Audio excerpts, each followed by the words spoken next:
So Trump has been very pro-Israel, and so he's been very pro-Bibi. Correct. And matter-of-factly, Tate. So do you think he's wrong on that, being so supportive of Israel? You know, this whole Jewish question thing is actually an interesting one. I'm going to talk about this. This is going to get me in more trouble. How much trouble am I in? Let me count it. 80%. The Orgons are coming for you, Tate. Right.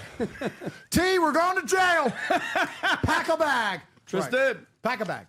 Right. So this, you know, it's actually kind of frustrating for me because when I came out of jail, I did Piers Morgan, and I told Piers that what was happening in Gaza was a massacre. And this was on like October 9th, like 2 days after. You said genocide. Genocide. I said it was unfair what was happening. This was before it became like widespread. This was only a couple days after. And I was told not to say that. I was, that's going to get you in a lot of trouble. But that's what I believed, so I said it at the time. And there's a lot of people online who are fervently anti-Jew and are very anti-Semitic. And I know who these people are. And you know these people are, a lot of them. Sometimes, Kanye West. Yeah, well, no, sometimes they have a point of view, and sometimes they just go way too far with it. So I think this whole argument is kind of two-pronged. The first prong is that there are people in the world who blame the Jews for absolutely everything, and that is pathetic. And these people think that they worked out the secret of the world, and they're based, and they blame Jewish people for everything. They're like, oh, but that's the Jews. What is? Race mixing is the Jews.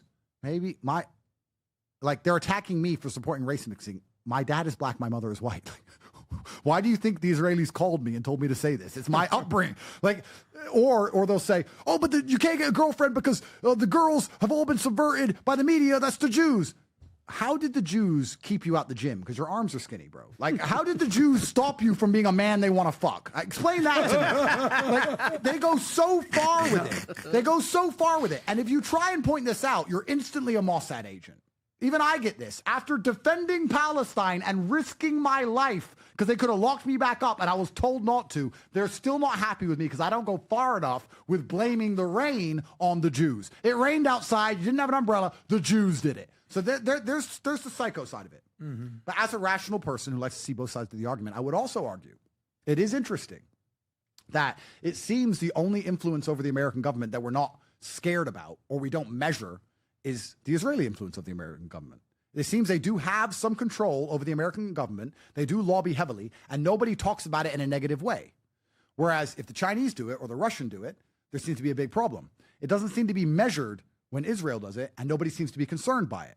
Now, whether that's a good or bad thing, you can get someone on more qualified than me to discuss. There's people more qualified than me.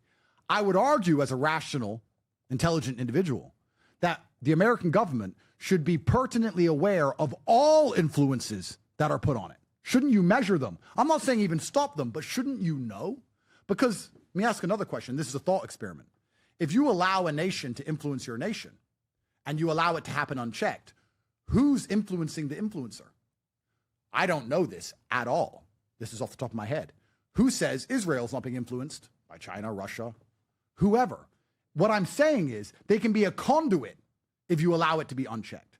So I understand that Israel seems to be the only country that can influence American politics without being checked. I understand that. I understand that's strange. I agree that should be measured. That's true. However, to argue that the Jews are the only reason why you're a little bitch hiding in your house at home, that's also bullshit. There's definitely a lot of irrationality on both sides. That's what I would say about that whole subject. And I think that people should be more rational and approach it rationally. But that subject seems to get people instantly into black and white camps.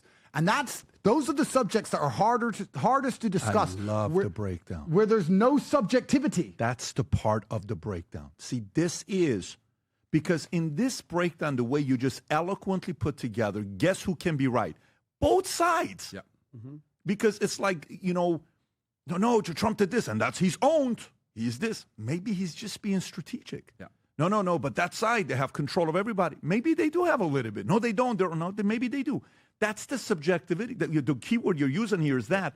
We have to be able to do that more often. It was broken down so well the way you just did it right now. I don't mean to interrupt you. I just was really... Thank you. But this is the interesting part, because there are certain subjects where it is instantly snapping to black and white camps. Right. And those are the problems that never get fixed. Those are the problems that never get fixed. There has to be subjectivity and discussion in all things. And both sides can have a point. And it has to be discussed at large.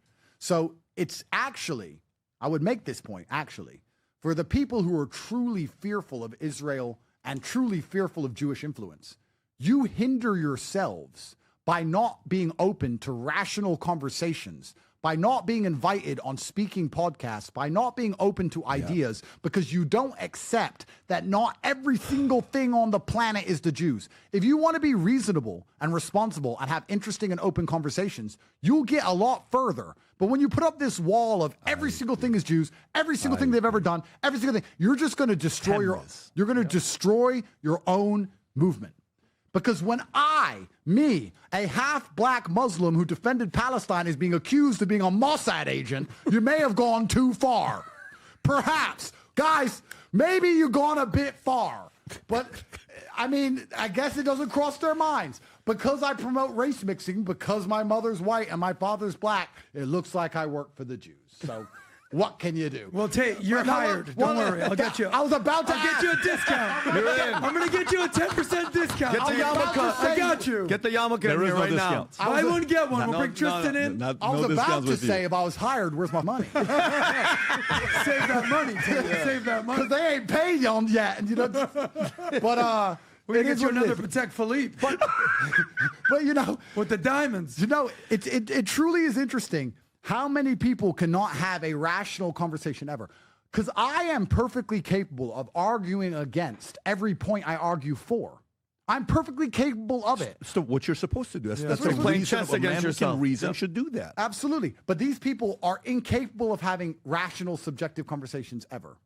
And that is why we end up in the positions we end up in. You know, I'll be honest, we're definitely not used to seeing this side of Andrew. Andrew used to be loud and unapologetical, especially on Piers Morgan Uncensored, calling out the killing of children, labeling the situation as a massacre, and even using the G word without hesitation. But now it feels like something's changed. His podcast with Piers seems like it was a drastic shift. He's more careful, more measured, almost as if he's second-guessing what he can and can't say. The fire's still there, but it's controlled. The question is why? Is it the pressure? The ongoing legal battles? Maybe he's realized that speaking too freely has real consequences, and the people in power don't take kindly to those who step out of line. Maybe, just maybe, he doesn't want to go deeper down the rabbit hole. We've seen it before. When someone speaks too loudly, they get silenced, blacklisted, or even dragged into legal nightmares that never end. Could that be why Tate is playing safe now? At the end of the day, the situation speaks for something much bigger than Tate himself. It's about who really controls the narrative, not about speaking on both sides. It's about following the money, who gets to speak their truth, and who gets to shut down when they step out of line. Because let's be real, if even someone as bold and unfiltered as Andrew is pulling back, what does that tell us about the bigger picture? But hey, maybe I'm looking too much into it. What do you guys think? Is Tate backing down, or is he just being strategic? Let me know down in the comments. And if you enjoyed this video, make sure to check out these 2 videos for even more hard-hitting truths. Don't forget to like, share, and subscribe. Your support keeps the channel going and keeps the conversations alive. Thanks for watching, and I'll catch you on the next one. Stay sharp, stay aware, and always question everything.